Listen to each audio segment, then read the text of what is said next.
I built like a rocket simulation thing with loads of physics equations to determine if you could make a rocket out of your home stuff at home, would it fly or not?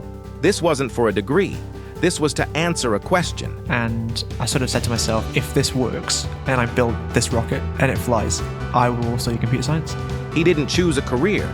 He tested it. Not the smartest kid in the room, but I'll force myself to be like that. That mindset changed everything. But I just thought, you know what, I'm 18, what's the worst that can happen? So he started a company. You only have a certain amount of time to do what you want to do right on this earth. And he decided not to waste it. This is Joshua Sinclair.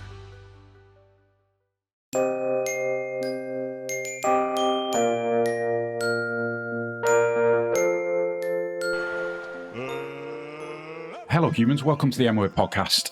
I'm on, and today I'm joined by Josh. Josh, thank you for your time.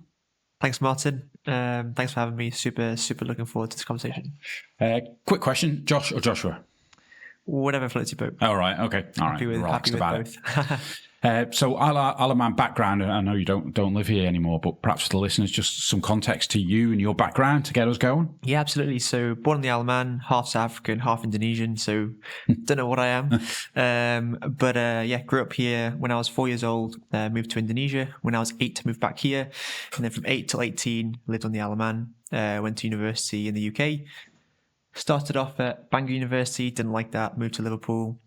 In the middle of that, I sort of got some internships at sort of investment companies on the Isle of Man. Realised there's loads of problems in sort of financial services. Started a software company, but that software company was not like my end goal passion, I guess. Really wanted to build something for people to love and for me to love as well. And that's sort of where I am now in my story, but now called Skin Scanner.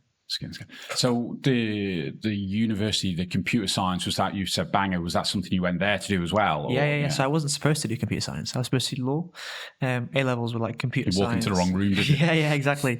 Computer science, English, and politics are like very law based. But I don't know why I picked computer science, but I picked it anyway. I got an E at A level computer science. But then sort of in that summer period, I was like, I've got some time here. I want to just find out what I want to do. So I started programming. I thought, you know what, maybe I'll give it a second chance. At this point, I didn't know I got an E. And just started programming things I was interested in. So I built like a rocket simulation thing with loads of physics equations to determine if you could make a rocket out of your home, the stuff at home, would it fly or not? Right. And I built the simulation in C# in that programming language, and I sort of said to myself, if this works and I build this rocket and it flies, I will study computer science. And I did that, and it worked, which is amazing. And I sort of 17 at this stage, 18, just turning 18, yeah. And I called up the university on the results day. I knew I got an E in computer science, but I got a B and C in the others, politics and English. And, not great A levels, but I knew what I was passionate about, what I wanted to do. And I didn't want to study law. Didn't get into my first choice, which was like Northumbria University in Newcastle. Gave the guys at Bangor my insurance a ring. I was like, hey, I really want to study computer science. Any chance I could do that? Okay, what did you get for your grades? So I got a B, a C, and an E in computer science. I sort of said, like, are you sure you want to study computer science? Absolutely. So they said they'll call me back. It's a bit of a weird request, but they'll call me back. And the head of department called me and was like, we're happy to take you on. So I went there, and that was the beginning of the story, if you will. Yeah. Did you not send him a video of your rocket? No, I didn't. I didn't tell anybody that at university. I was just so focused on being the best. Right. Like, I really, really wanted to be the best at computer science in my year at that university to sort of prove to myself that, I got an E before. Not the smartest kid in the room, but I'll force myself to be like that. Yeah, okay. So you mentioned then, obviously you left Bangor and you went back to, where did you say you went Liverpool. after that? I went to John Moores University, okay. yeah. All right, and tell us a bit about your experiences there. So after I was at Bangor for a year, I met some very great lecturers, but as a place, I'd completed what I wanted to do in my first year of sort of academia, I guess, if you will. I proved to myself that I could be that smart kid if I wanted to. But I was really looking for some private sector stuff now. I wanted to be a software engineer. I wanted to build cool stuff. And sort of whilst doing that, I sort of knew that I needed to be at university, which was in sort of somewhere else. And that sort of, I applied to University of Lancaster. I got an offer there. I got to University of Liverpool, got an offer there. John Moores as well. But the other two sort of Russell Group type universities, they didn't let me just carry on to the second year. And for me, like, private sector is what I wanted to do. So I went to John Moores. They let me sort of just carry on. They were very, very good to me. I sort of said to them, like, I really want to start a company and all these things. So I probably won't be at many lectures. And they sort of said, like, if you need to do that, like, that's fine. So that was cool. Yeah, it's very good. Yeah. So starting that company, obviously, was that the one that now's running on the island? Yeah, that's the one running on the Isle of Man. So talk to us about that. Yeah, so I started a software company when I was 18 years old, November 2023. And that was basically, I had no idea what I wanted to build, what it is I wanted to do. But I just thought, you know what, I'm 18. What's the worst that can happen? Apart from that, as a director, you can go to jail and all these things. But I thought, let's just do it. You know, built a software company, building like websites, if you will, just very basic stuff. At the time, it was just myself. Brought on my cousin as my co-founder in Indonesia. You know, full experience, 4+ years of software development for him, and we didn't get any work from November 2023 until like May 2024. But then we picked up our first job, which was just like a website for an Isle of Man company. But they were quite like international facing, which is great. You know, friend of a friend from cricket. That's sort of my sport before running. And from there, it just picked up more websites. And then we found ourselves moving into software for financial services, building more like, you know, huge, you know, multi-million sort of pound platforms for financial service companies, you know, mortgages, lending, CSPs, all that type of stuff. But you know, it's not a passion of mine building software for other people. You know, I wanted to always build something that I could love from a background in sort of gaming and playing games and stuff like that. So that's how I sort of moved away from wanting to do that full time. And how hard was it to kind of maybe step away from that business? Should we say, so obviously you run a business now and I suppose some way let go of the control, because I imagine. I think it's not. It's more of a logistics question, to be honest. Like, you only have a certain amount of time to do what you want to do right on this earth. You got limited time. But it wasn't an emotional decision. It wasn't an emotional decision. It was just very like, okay, what blocks do I need to put in place to ensure that that can run by itself, and me to be full time building what I loved. And it was pretty easy for me just to go, okay, that's done. Next chapter. Yeah, right. Yeah. And you mentioned a financial services side. You mentioned you did some work experience as well. So did that gain you some exposure? Yeah, it was originally I was at an investment company, a South African investment company called Nedbank Private Wealth, and I got like the worst IT job, if you will, like IT service desk engineer. But when I was there, I sort of realized all the different problems within tech and the sort of divide between technical people and non-technical people, and that like this IT service desk engineer job is the worst, if you will. But actually, the job's only as bad as you make it. So I decided to, instead of responding to tickets over like the computer, I'd read the ticket, message them on Teams, and then go down to their desk and actually understand what their problem was, and also sort of educate them as well about a little bit more about tech. And through those interactions, I sort of picked up and was like, okay, actually, this isn't a bad job. It's just people don't want to go through the effort to understand the human emotional side to not understanding technology, which is what spurred me on to then start to see problems everywhere within tech. That was the first Yeah. And just to dive into that, are you interested in the psychology side of people? Yeah, 100%. Like my biggest within software development, my biggest sort of passion, I guess, is understanding why people interact with tech a certain way. Right. So on a website, for example, typical for the Isle of Man, like online gambling, you know, they pay data scientists like fortunes and fortunes and fortunes to understand the psychology behind why they're playing more, why they're churning, why they're doing these things. And that's really interesting to me. But all those sort of methods and understanding of, you know, human psychology and interacting with technology, or games or platforms, but not in the gambling sector, I guess. Yeah. And then I know you mentioned it. Well, we touched before we came on air. Maestro changed the name to Skins. Talk to me about what that journey started. Like, what? So again, I guess you saw a problem and how that came. Yeah, definitely. So originally, Maestro is like I'm familiar with Skyscanner, right? Yeah, you can find cheap flights. It's an aggregator. You know, that's what Maestro does, but for these tradable digital assets. Gaming as a whole is worth $300 billion a year. You know, it's bigger than film and music, both combined as well. That's huge. Yeah. People don't realize how big that is. Do you play games, Martin? I don't. No, okay. No. Okay. No. I haven't got the attention span, unfortunately. Right. Okay. Cool. So they were invented when I was growing up, by the way, just for reference. On my Game Boy. Game Boys are good.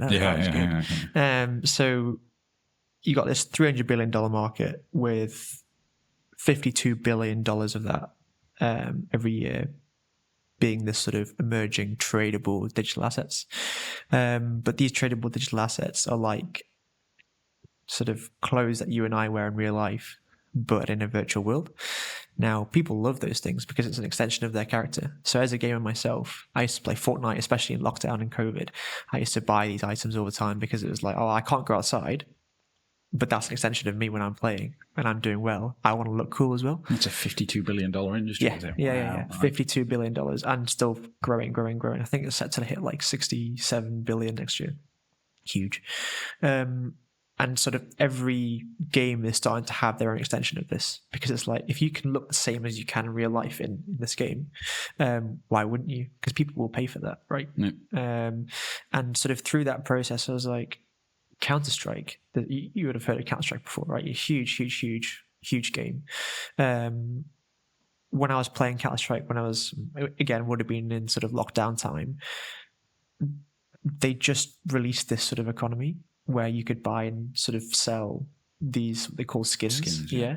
And it occurred to me that I kept wanting to buy and sell these things and sort of wear them as well. But it didn't hit me until I actually came across an esports marketplace in Singapore. So to make a long story short, Maestro AI wasn't supposed to be like an aggregator of skins and telling people where to find the best deals and, you know, what are the most trusted marketplaces to buy them from. It was supposed to actually be an online gambling churn prevention software. Online gambling churn prevention software, like you know, churn prevention. But whilst we were sort of developing that, you know, lots of regulation around that and stuff like that. So it was slow moving, but I was sort of, because I was so into like the psychology behind users, that was very interesting to me. But there was a Singaporean company backed by Sequoia, multi-billion pound VC, and they made this online sports betting marketplace where you could buy and sell the players of these games, not like the skins. Purely like if you and I were doing well in a tournament, you could buy and sell our shares. And they said to us, great platform, I love what you're doing in churn prevention, but can you alter this completely and sort of help our players or help our users know what players to buy and sell, right? So it was a form of churn prevention because it would allow people to make more money essentially. But through that interaction, we sort of advised them like, you probably shouldn't look at this because your market, you're only processing like $300 million a day. It's still a lot, but you could be actually processing over 8 billion a year. But they didn't really care about that. That's just one game, by the way. Counter-Strike is 8 billion by itself, right? And they were doing like 5 at the time, so it's a lot of money. But they didn't want anything to do with it. They was like, you know, don't advise us on making better decisions because we're the ones who raised from Sequoia. I don't think that's a good idea. I was like, okay, well, how about we don't bill you for this project? You just have what you have. And then we take the data that we've learned from your platform and we go and build whatever we want. So they said, yeah, sure. So we did that. And then they closed our company 6 months later. Oh, right. Yeah. Okay. So we knew it was going to come because we were looking at the data in the platform. And then now they're doing something else and sort of like blockchain security stuff. The founders raised again and But that's sort of the journey that it took to get to that point. Yeah. Okay. And then so just for again the layman and one of them being me. Yeah, of course. Those skins. Yeah. There's various marketplaces where they get sold. You can trade them. Yeah.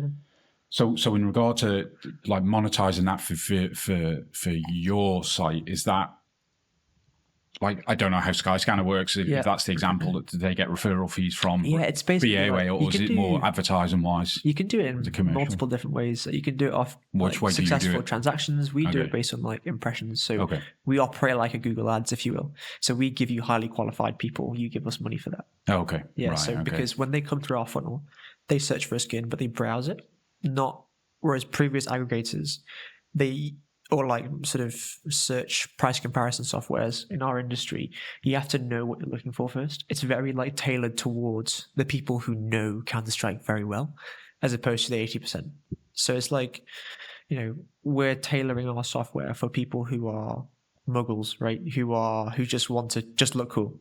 And sort of because of that, we're creating a different experience where they can almost browse a catalog of skins, as opposed to go, I want to search for this. Yeah, They don't know what they want to search for. They come to our platform, they browse the skins, they select them. There's also wear conditions of these skins. Like if you buy a brand new car, but over time it sort of decreases in value. It's the same as these skins. Right. The more you play with them, or trade them in and what have you, they have different conditions, which affects the price. Right.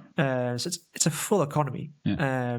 And sort of through that journey, once they get to the end and they go exit to a marketplace from us, we can see their whole journey, and we say to this marketplace, like, if you want us to give you more people buying this specific skin, we can do that at X price. Oh, okay. Yeah. Right. Okay. Interesting. It's a highly, highly, highly qualified intent. Yeah. Okay. And obviously that's all. It's interesting, and all that data. Yeah, the data behind it. So the obviously in the title, or the old title is AI. Is there AI built within that? Yeah. So the AI is more of a back-end reasoning logic for us to have a look at what's the intent of this purchaser, where do they want to go, how could they go, what can we predict about this person, and more about like matrix theory, where it's like if they like this skin, the crossover is like they could like this and that. Yeah. Okay. So it's more of a. So for the layman, again, I guess Amazon, you buy something, it then exactly, recommend other things. It's like based on Netflix. You go on Correct. Netflix. It's like big data, user behavior recommendation. Yeah. Recommended for you, buy this now, you could like this as well, stuff like that. But the reason why we moved away from what it was called Maestro AI is because we actually asked our community of gamers and said, do you resonate with this name? All of this, no. 75% was in favor of changing the name. And gaming is a very clicky community. Much like sports, why you wear this, why you wear that, it's the same. And they decided that they didn't want to have Maestro AI. They didn't mean anything to them. So we changed it to Skin Scanner, and they voted on it, and they all said, yes, let's do this. So we listened to exactly what they wanted. Yeah, that's good. That's good. So then there's fundraising involved. So just talk a bit about, I suppose, the building of that, like beta testing and then getting it out to the market. And just that, I appreciate it's probably a long journey, but where you can jump through them. Because again, I think it's interesting a couple of things I picked up on is that, and you hear this from a lot of entrepreneurs, is that you constantly pivot. So you mentioned obviously you've even recommended to clients you work with, you want to pivot.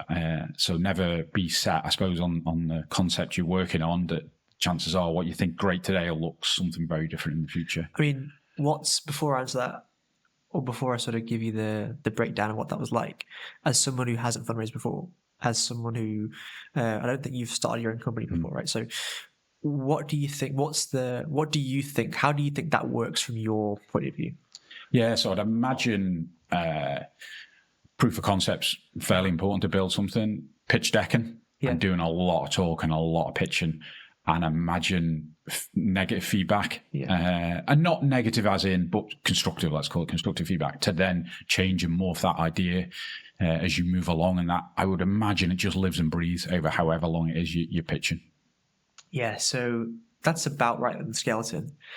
But every type of business, every industry within the sort of startup space has a different fundraising cycle. So, for example, you've got like something called deep tech. Deep tech is like things where you can turn food waste into energy, for example. Like crazy ideas. For example, you can turn beer waste and the whatever into electricity to power your brewery. That stuff's like nuts. And you don't need to have a proof of concept for that at all. Okay. That's like, here's my idea. Very much like back in the day type of fundraising. Here's my idea. Fund it. That's it. You don't even know how to solve it. Right. Okay. That's what I want. And you can raise like 2, 3, 4 million in your seed round, right? Which is a lot for no traction. You have to have some sort of a scaffolding in what you could do with the money, but you technically don't have to build anything. That's very popular these days. I bet. I bet. But it's very hard to get a good one. And I imagine it's fairly hard to raise money in that space, of all the spaces you raise in, or is that the easiest one? If you have the right connections with the VCs that back deep tech, super easy. As long as you, as founders, have there's this thing called. So you think it's all about the product side, right? I imagine it's about you. Yes. So it's about 60 to 70% of, does the founder fit this market? And not if they pivot, when they pivot, and at some point this business has some sort of a blocker or a big storm, grey cloud ahead, can I back this founder to find a way out? It's the first thing they look at. Personally, I think the idea behind whatever you want to build, that's what the founder's passionate about. But I think actually for the VCs, I could be wrong, right? But this is sort of what I think, is that it's more of like a qualifying sense check for the VCs. Like, are they talking, out of their backside, or are they actually, they know the problem well, the solution well? Are they going to be a vitamin pill, or are they going to be a painkiller? And what's the root of them actually being able to do that? That's all they care about. Right, especially for the general funds, which makes up a lot of the VC space.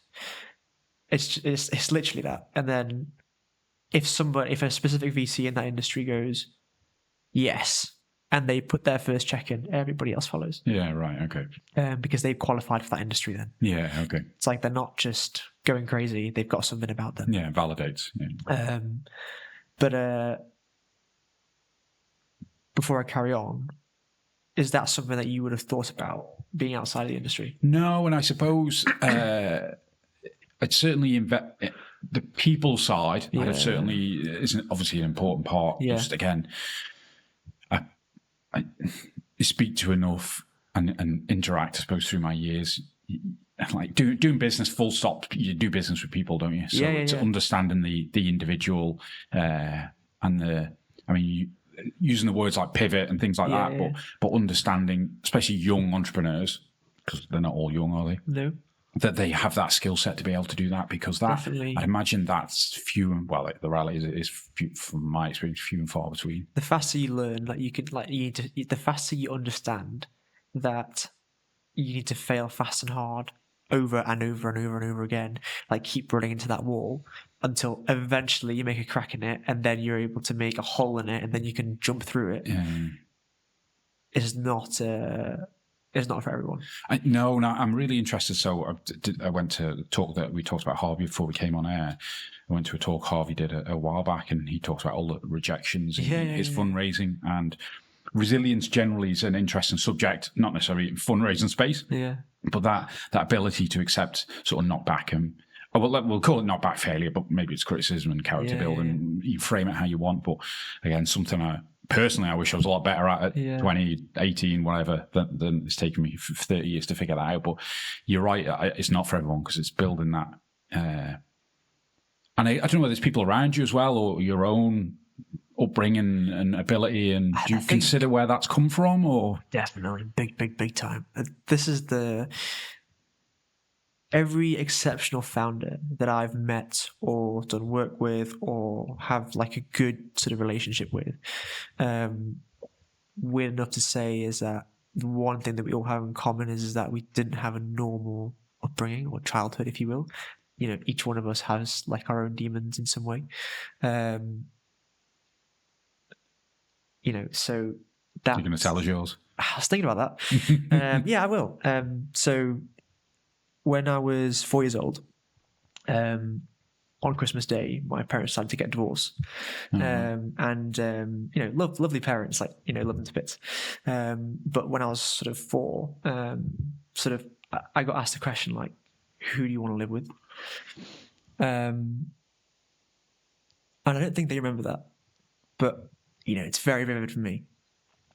So from a very, very young age, I was always put with, here's a difficult decision, pick. To which my answer was like, I just want to stay in the house. So I didn't give them an answer. But that sort of click of, you can be very political and smart about how you answer something, was ingrained from that moment. Yeah, okay. Everything forward then was that.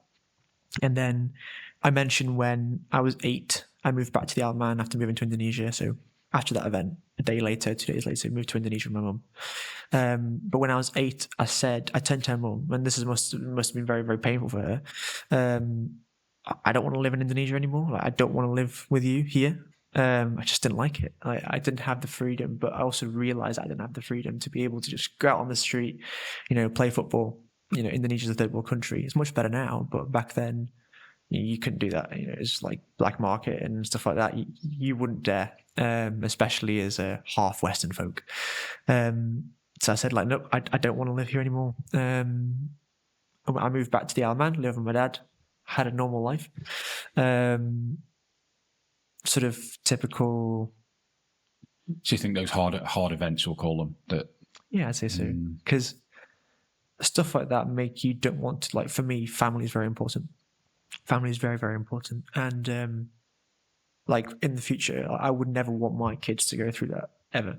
So I'll do anything possible to make sure that doesn't happen. Mm-hmm. So, but what that looks like for everybody is different.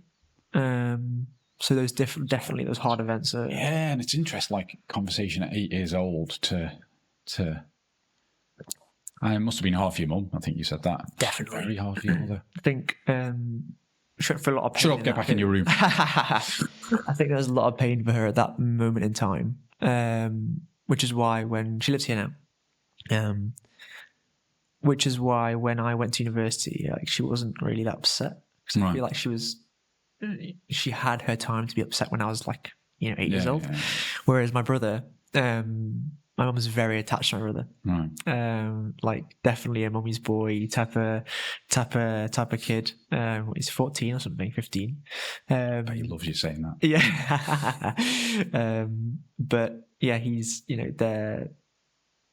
they're absolutely inseparable. Yeah, when he goes to university, like, my mum will be absolutely devastated. Yeah, right. Maybe she'll let him go. Yeah, exactly. She says that she wants to move to the UK with him. And stuff like that. Okay. But he's like, no, be then go away. No, I'm sure he wouldn't mind. Free food, being mummy's boy. Exactly. Yeah. Sorry, to go back then. Thank you for that. To go back to the raising of capital then.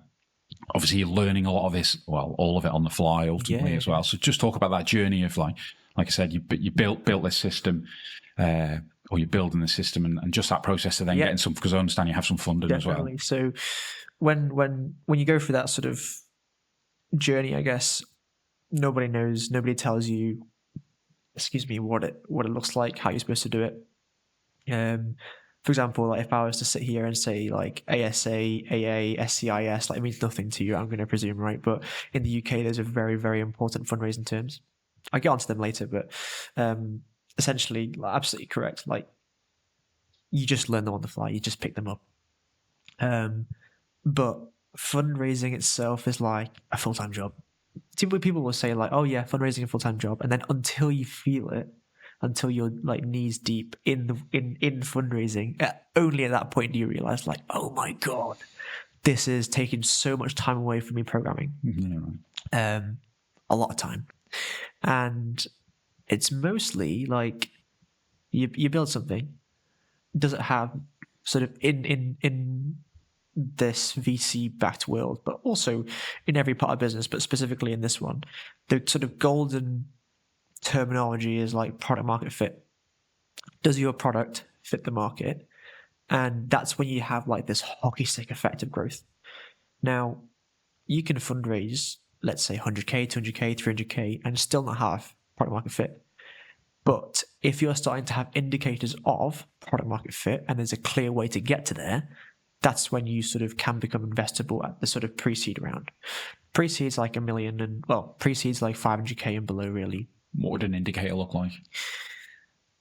Do you have people that you can speak to? This is from a pure B2C side, right? Because this is what our platform is. So I couldn't tell you on the B2B side, but it's, do you have people that you can speak to and chat to and talk to, users of your platform, which can tell you how much they love it, what could be better, and that they keep coming back every day?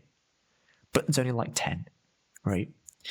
But if you have 10, it means that you'll easily be able to get 1,000 at one point. Right. But making that 10 to 1,000, that's the journey of product market fit that you need to find. So it works for a few people, but does it work for 1 million, right?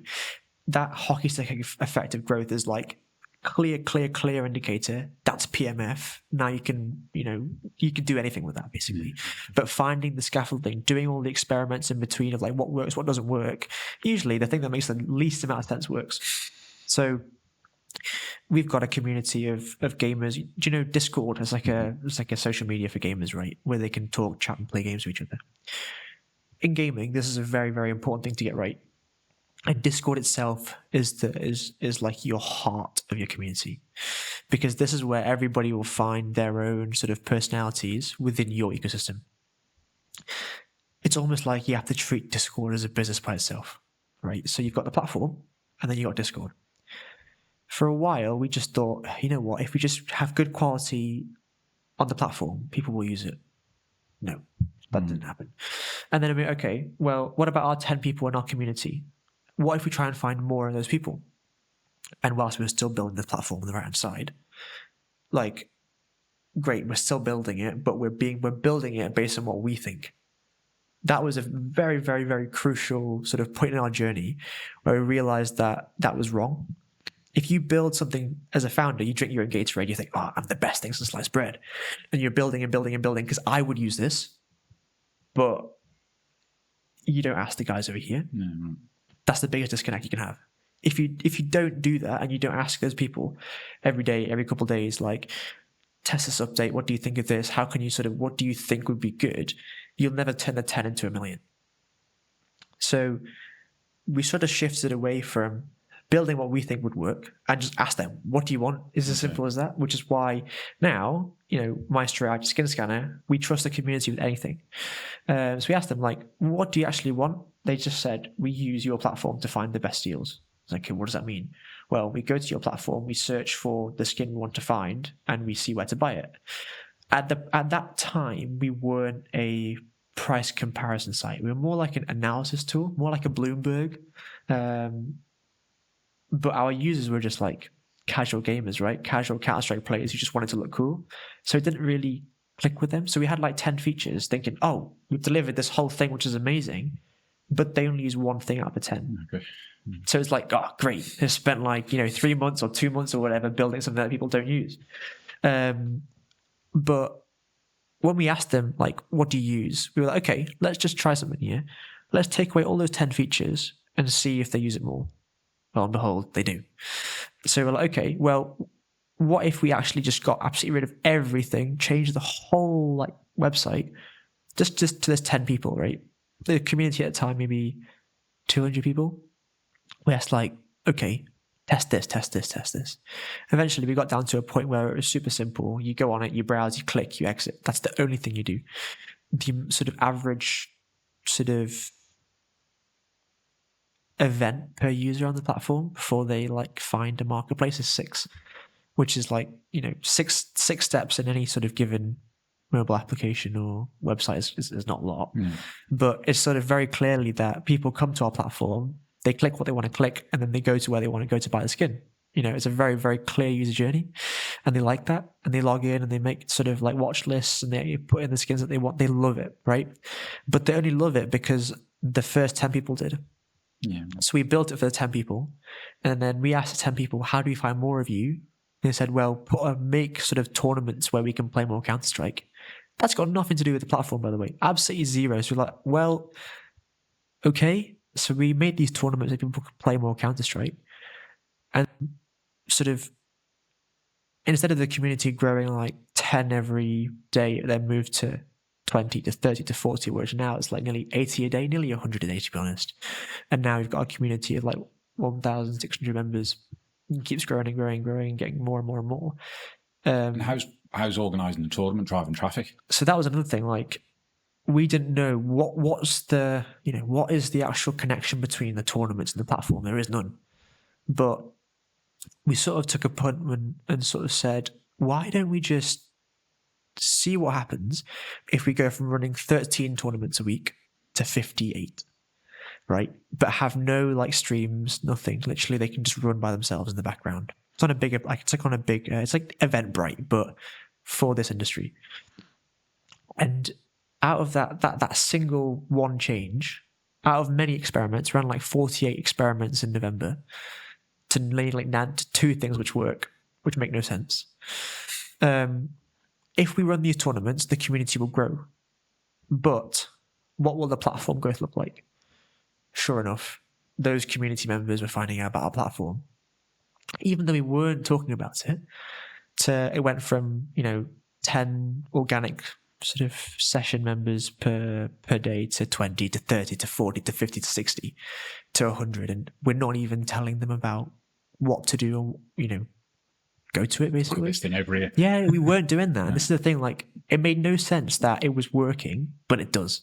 And this is the thing about, like, gaming. The things that if you make something for a gamer and it's high quality and it's in their best interest to be in that specific ecosystem, they will find it. Right. Because it's in their interest to find it. It's beneficial for them. If it's not, and it's like, in football, you go watch a football match, you got the advertising sort of sponsorship logos on the t-shirts, right? And you'll associate, like, I don't know, what Crown Paint was Liverpool, for example, or all those things. But in gaming, you don't get that. So, like, you could have a tournament being watched online, esports tournament, $20 million prize pool, and nobody could tell you who the sponsor of that tournament was, even though there's gambling ads everywhere. No one could tell you, because gamers have like these blinkers everywhere where they don't see they don't see ads. So if you give something organic to them, they'll find it themselves. Oh, okay. It's really weird. Yeah, okay. And I assume there's also be some chatter as well within 10. Yeah. It's like and that's a community thing, because it becomes a clicky, and you just leverage that. Yeah. It's and you mentioned the gaming. I'm conscious of your time. Yeah. The gaming side and the playing the games. What was the other trigger you mentioned there? Did you say there was 2 things that they took to? It was you placing the tournaments and placing tournaments and giving them free stuff. Oh, okay. Yeah. You like free stuff. Yeah, exactly. But they're not even expensive. They're like, a couple pence. Yeah, right. That's it. Yeah. So, there's they're weird people. That includes me. Different kettle of fish. You can't, you can't take gaming. It's almost like you have to build something if this is traditional business, run as far away as that as possible. Okay. Even from a revenue perspective, even from like the normal sort of idea of capitalism, as in like, I provide a value for this and I get money from it. Gamers believe in that, but they don't want to be seen to believe that. They just run away as fast as possible from it. Okay. And then they want to feel like that they're winning the system. Oh, okay, right, okay. So if you make gamers believe that they're winning the system, but actually you are, you win. It's back to the psychology of it. Yeah. So quickly, just to finish off, to go back to we were talking earlier about the journey of raising funds. Yeah. So that how was that? So obviously you've got this. You're running tournaments. You're starting to see volume. You're starting to convert. Yep. It's again pitching, speaking to the right people. Exactly. That's when you make your pitch deck. That's when you make sort of your plan of how do you want to actually tell the story of what you've done. We've pitched in front of a room of sort of 12, 13, 14, 15 people. How do you find that? I don't know. I guess you're always nervous, but for me, whenever I see or speak to somebody who has the sort of leverage, I guess, or the ability to be able to say if you get cash or not, like, they're just the same as me. If I was to, they are there to help you, aren't they? That's why exactly. they've turned up, haven't they? They're not. They're the same as you. They came into the earth the same way. They're going to leave the same way. What's the difference? And I think if you think about that, and if you think about every interaction like that, you're probably going to get the most purest conversation. But specifically on the fundraising side, if you show that you're confident and you show that you can back your numbers, you can back your product. But more importantly, where do you want to take it? Where do you want to go? What are you passionate about? Because if you're just pitching like, we want to raise £1 million, and out of this £1 million, we want to do this with it. We've made, like, it sounds boring, right? But if you say, I want to be able to allow crypto exchanges to be able to leverage against other crypto exchanges like banking does in lending and stuff like that. That's exciting. Exactly. That's exciting, right? Yeah. So where do you want to do? What do you want to do? What do you want to take it? And for anybody who wants to do that, just get building. And once you get building, you will, being surrounded by the founders, building what you're building, you'll come to your own senses and go, okay, now I need the cash here. I need to scale this. I need to, grow fast. You can build and sort of get to a successful exit, 7-10 years down the line, whatever, without raising cash, without raising fundraising. But when you fundraise, you hockey stick it. Yeah, you hockey stick it, and that's where you become VC backable. Not every business is VC backable as well. They're wanting extreme returns, but they also don't say you have to be able to do this. So most investor sort of discussions, they happen over a coffee table. Like our first angel investors, just because I knew them and I spoke to them. This is what I want to do. This is what I'm passionate about. And those are Isle of Man people. Yeah. Okay. They believe in you. They believe in your story. They believe in what you're passionate about. And most likely, most of the time, as long as the numbers back that passion as well, then you can raise anywhere. It is hard, but you find the right people who want to be part of the journey as well. You can get very bad VCs. You can get very bad angel investors, but find somebody who really trusts in you, believes in you, who will back you until the end, and you'll have a good journey. It won't be horrible. And to finish off then, what is that vision for Skin Scanner? So I want everybody to be able to have one place that they can find any tradable digital asset, not just gaming, I'm talking everything.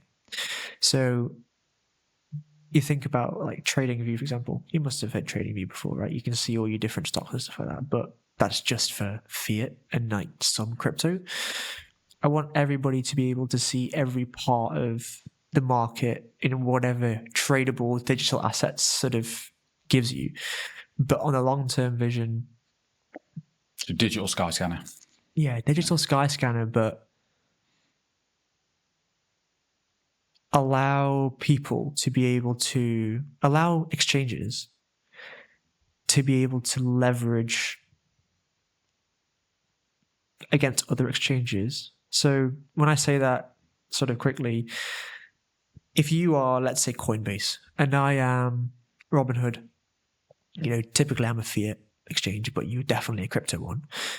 And I have somebody down the road that wants to buy 1 million specific, let's say, crypto NFTs. I don't know, whatever one you want, right? Bored Ape, for example. And you only have 800,000 that you can sell.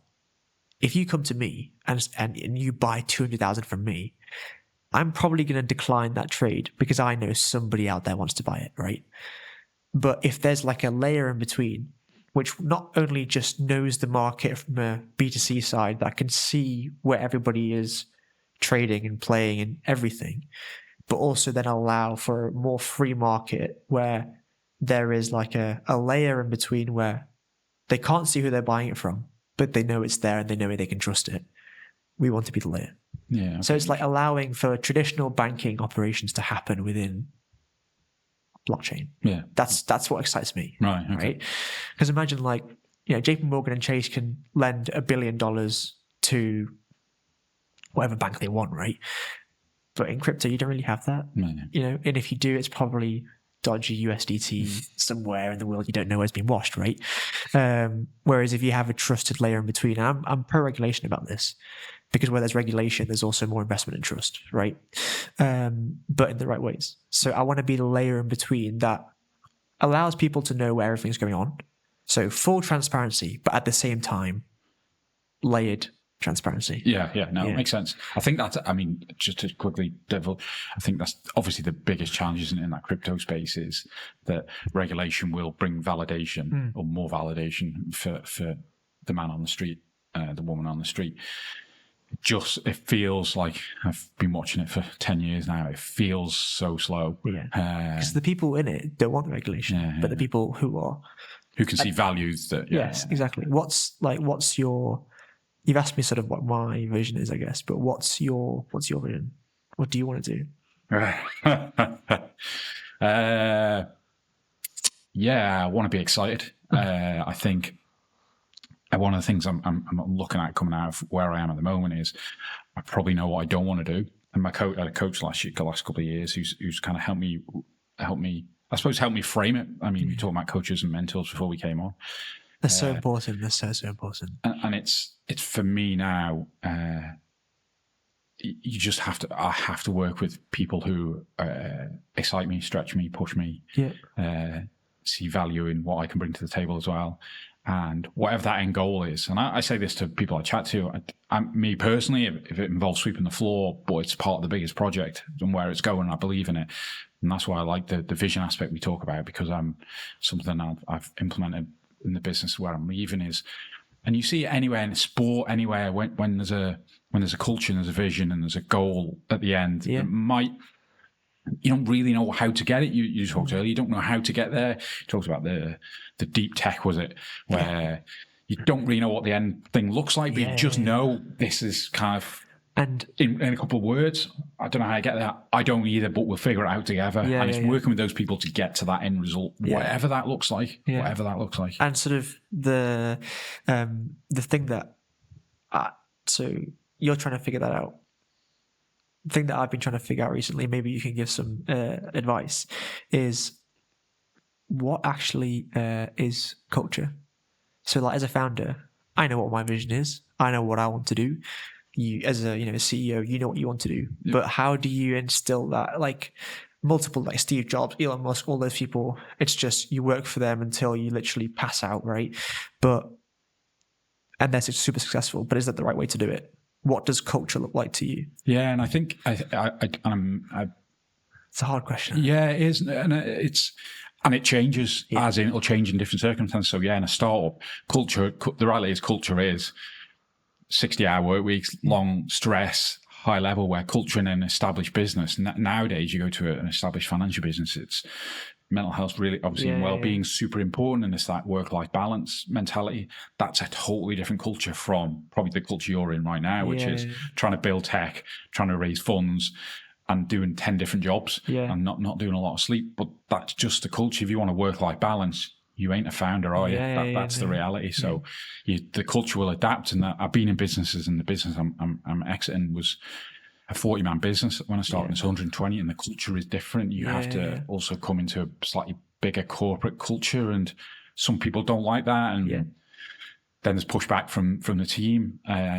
But distilled down to its basics, for me, culture starts right at this. And everyone says it, but it starts right at the top. You set the tone from how you work, how you speak to people. And it's not just like, it's just your behaviors. I saw a clip from Brian Chesney, I think, the CEO of Airbnb, and he just talks about it's the behaviors of them. It's how you dress, it's how you carry yourself, how you talk to staff, how you listen to staff. And listening is obviously a massive part. You talked about that with your community. Listening. Most ideas are just building on other people's ideas. We're not creating something new, are we? From nothing. There's the odd person in the world, and Musk maybe, that do that from nothing, but we're just building on top of what's already previously been built. So it's just listening. And I think that's such an important part of that culture.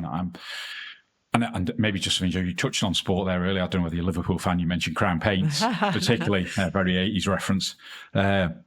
But I look at that in Man United now, where you can see culturally there's a problem at that club. I know nothing about the club, 1,000 miles away. We've been through 7 managers. in 10 years, they've got an £82 million payoff bill. Yeah. And they've got good players. There's a cultural problem higher up in that club somewhere. Who knows where and how hard it is to fix. That's culture. So if you want to know the price of culture, at Man United, it's cost £82 million in payoffs. Yeah, exactly. So you don't think culture is important when you get a culture person in. It's everything. And it will ruin the best thing in the world. And I think, like, for example, I don't really watch football anymore, but Arsenal has got a very good culture.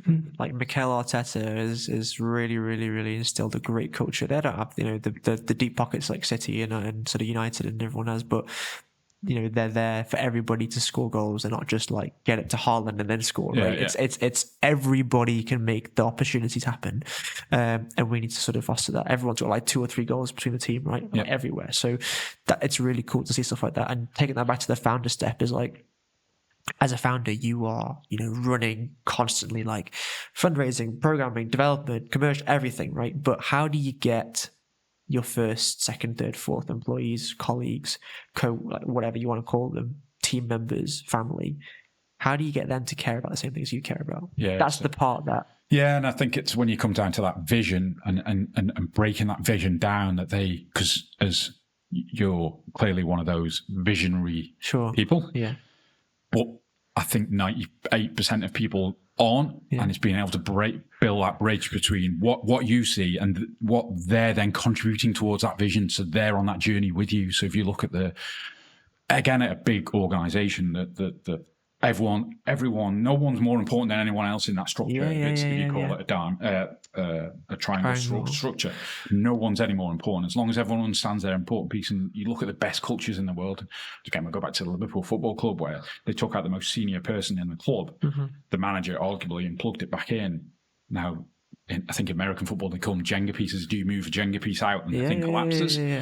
But they moved a Jenga piece out, put one in. And they're not having such a great season this year, but that's because the culture is part of that's the vision, understanding what the end goal is, and everyone understand that. And I must, again, imagine it's really hard in a startup where, because you're doing 1,000 things as well, you kind of just want everyone to do it. Yeah. That maybe they do understand the vision, but that balancing that while you're trying to fundraise and do everything, it's just another piece of the jigsaw. And I suppose it does help if there's a small team of 5 or 6. That quote culture is easier to handle. Those as you get bigger, you need more kernels around in the business to carry that vision along with you. Definitely.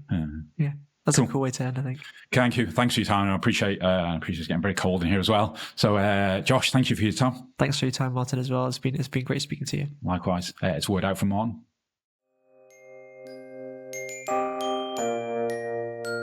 Poor flimsy humans. Don't you wish you were flawless like me? A towering inferno of physical perfection? I hate to pop your blimp-like ego, but you're not perfect.